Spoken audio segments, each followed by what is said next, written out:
পড়াশোনার নেশাটা যদি একবার হয়ে যায়, পৃথিবীতে আমার মনে হয় না যে এমন কোনো নেশা আছে পড়াশোনার নেশাটার মতো।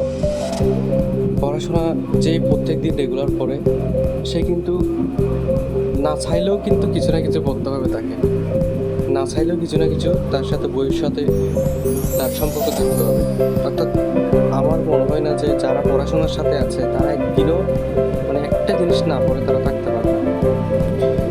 চ্যালেঞ্জ নিলাম আজকে থেকে গণিতটা শেষ করে ফেলবো একদম, এই যে কয়েকদিনের মধ্যে, 1 মাসের মধ্যে ইনশাল্লাহ। তো আজকে সকাল সকাল উঠে গেলাম, আজকে বললাম হচ্ছে লসাগু।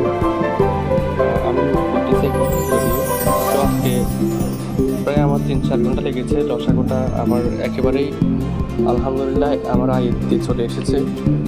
তো কয়েক ধরনের টাইপ আছে, টাইপগুলো একদম ভাগ করে নিয়েছি। এরকম করে নিলে একটু করতে সুবিধা হয় আর কি। যেমন এখানে মৌলিক গুণনীয়ক আছে, তারপর হচ্ছে ঘন্টার লসাগু আছে, হ্যাঁ, বাকশেষ থাকবে, অর্থাৎ লসাগু শেষে একটি বাকশেষ দেওয়া থাকবে। ওই বাকশেষ অনুযায়ী আমাকে লসাগুটা করতে পারবে।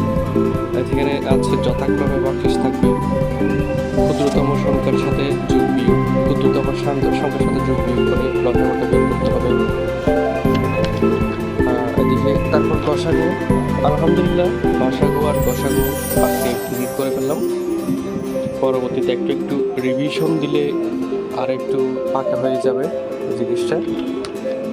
আসলে না পড়ার চেয়ে প্রত্যেক দিনে অল্প অল্প পড়ায় আমার কাছে উত্তম। অর্থাৎ বেশি পড়তে না পারলেও প্রয়োজনে আমি 10 ঘন্টার রুটিনে যদি পড়তে না পারি, সেদিনও আমি যদি 5 মিনিট পড়ি না, অর্থাৎ কন্টিনিউ রুটিনটা আমি যে পড়ার টেবিলে বলতেছি সেটা আসলে কন্টিনিউ করাটাই হচ্ছে আসল ব্যাপার। এই যে পড়াশোনার সাথে একটা সম্পর্ক রাখাটাই হচ্ছে আমার আসল ব্যাপার আর কি। দোয়া করবেন যেন সামনের দিনগুলো ভালো যায়। আমি ম্যাথ একটু আসলে কম বুঝি, যদিও বাংলা ব্যাকরণ ইংরেজি একটু ভালো বুঝলেও ম্যাথ একদম বুঝি না। চেষ্টা করতেছি ভালো করে পড়ার জন্য। সবার কাছে দোয়া কামনা করছি, আমাকে সাপোর্ট করবে। নতুন হিসেবে আছি আপনাদের মাঝে, একটু সাপোর্ট করবেন। আমাদের তো দেখতে হবে, আমরা সবাই আমাদের মতো যারা আছে আসলে অনেক কষ্টে আমরা দিনগুলো পার করি আর কি। আসসালামু আলাইকুম ওয়া রাহমাতুল্লাহ।